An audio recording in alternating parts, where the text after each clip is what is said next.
right, so this took me about 2 hours to write, so I'm just going to do a voiceover for this and kind of walk you guys through my thought process. So I kind of went away with the old melody, or the one from last week. I wasn't really feeling that one.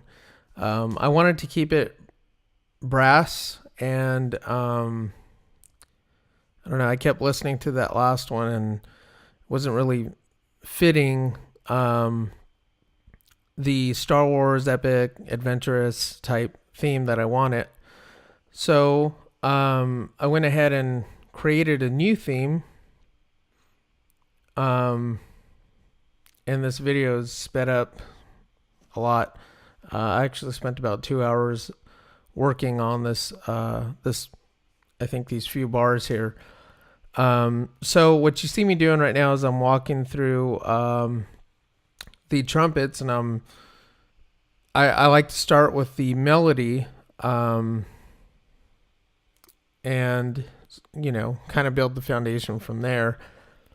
It is really hard to just get the melody. So you'll see me working with the trumpets and then, going to the trombone, because it's hard to hear the melody without the harmonic structure behind it.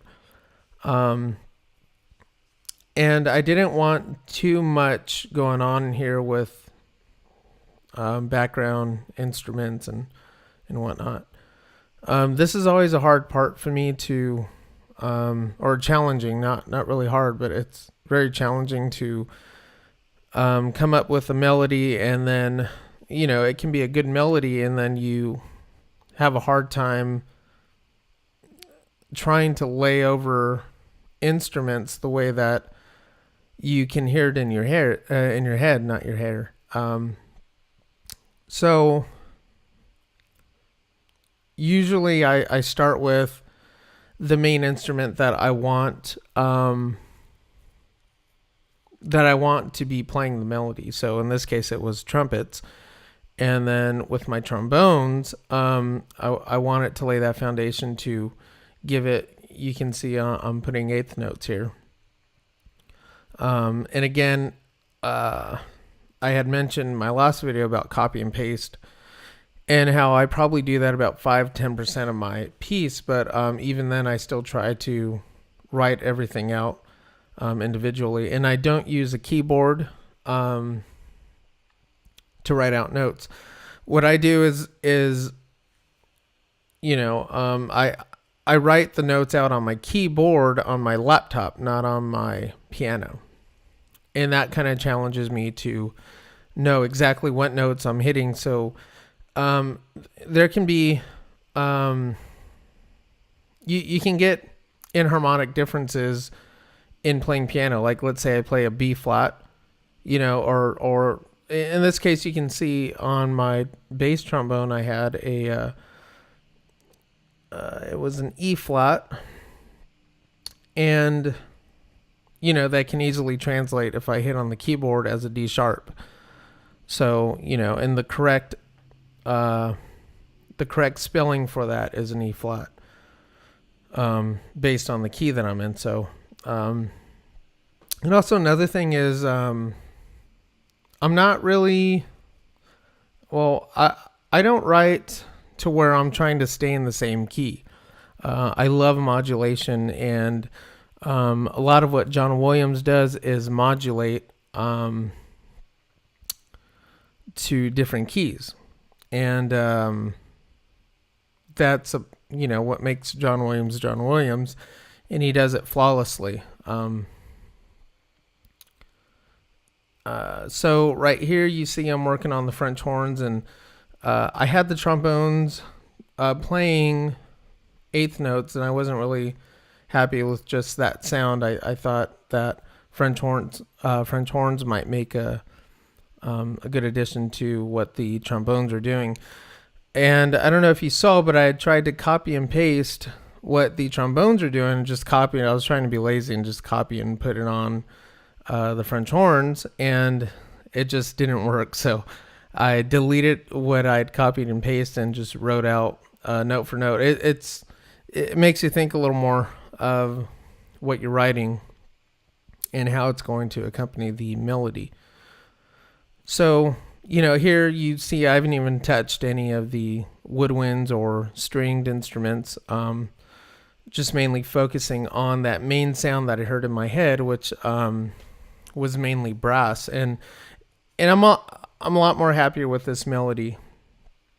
You'll hear in the end, sounds a lot more adventurous and doesn't really give you that sad feeling that the last one, or dramatic feeling that the last one gave.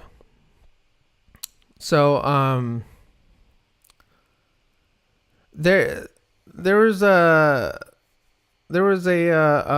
person I was listening to on YouTube who had mentioned that if somebody listens to your music and they say, "Oh man, that sounds like Star Wars," I don't know. I don't really take that as an insult. I get a little excited when somebody says my music sounds like John Williams. It's a pretty big compliment.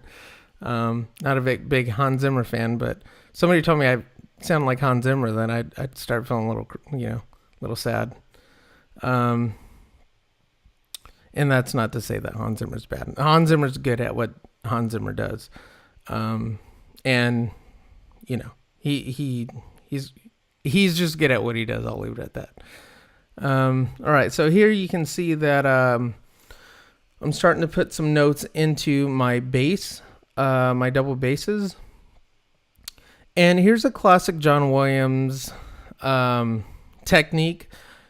If you go back to a lot of his adventurous type melodies, you'll notice that the basses are always doing pizzicato, and it makes the theme just bounce and makes you excited. So here you can see I was writing, deleting, and I was trying to nail this pizzicato to where it would sound fun and not awkward. I think well, I've achieved it, based on my preference, but I don't know if you'd like it, but you can't satisfy everybody, but I like it, and that's why I write. I enjoy writing music. So here I am starting to write for the timpanis, and I think here I'm just trying to accent what the melody is doing.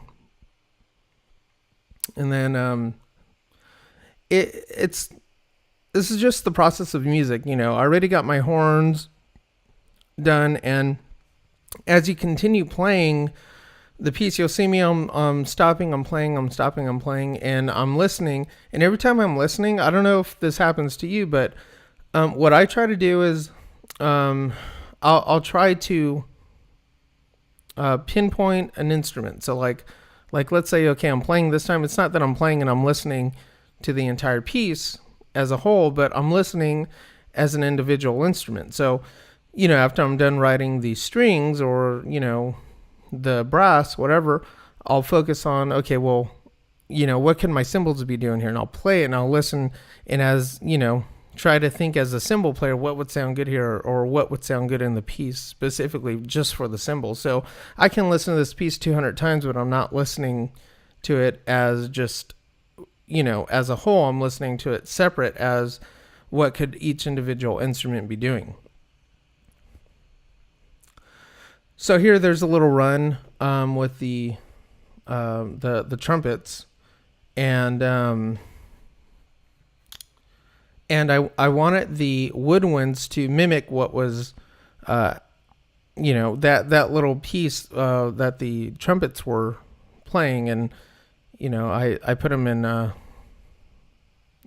forte. I don't know however you say that, FF forte something, and that makes them pop out a little more. Also, while I was writing this, I'm like, why the heck don't I have a Glockenspiel? So I deleted the piano in this piece. I don't really write a lot for piano. But needed a Glockenspiel. Glockenspiel is those high instruments that, you know, you're listening to and they make the piece sound magical. At least in my opinion, they do. You can see here I was being lazy again. I put trills on on these two notes, and you know, finally I thought about it. I said, oh yeah, that doesn't work. It only works with the trill on the top first note of the violin and the fourth beat of the second violin. You know, and this is just kind of polishing off with some cymbals and timpani. Actually, you know, I didn't even think about putting the bass there, or the bass drum. See, that's something I'll have to go back and think about. But you know, I'm actually pretty satisfied with how it came out. I don't know if I want the bass drum there, at least right now. So here's the Glockenspiel that I was talking about.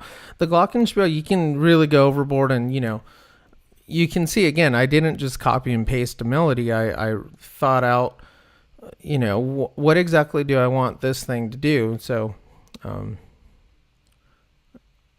it's very, very short. So, you know, three notes I think the Glockenspiel is hitting. But, you know, and then of course you have to do a harp run. So here's my harp run. And, you know, a very small thing, that part that it's playing, but you'll hear it in the final mix here that it's, you know, it makes a difference.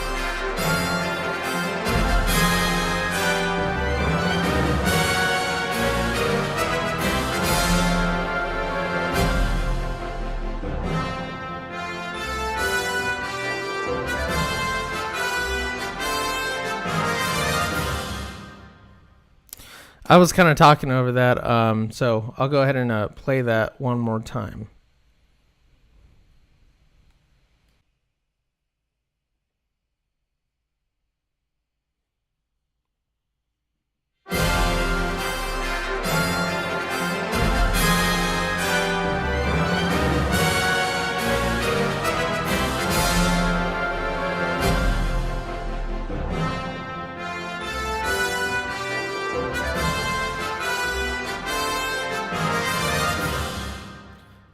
So, like I said, that took me about 2 hours to write, but like I said in the last video, there's, you know, I don't rush my process.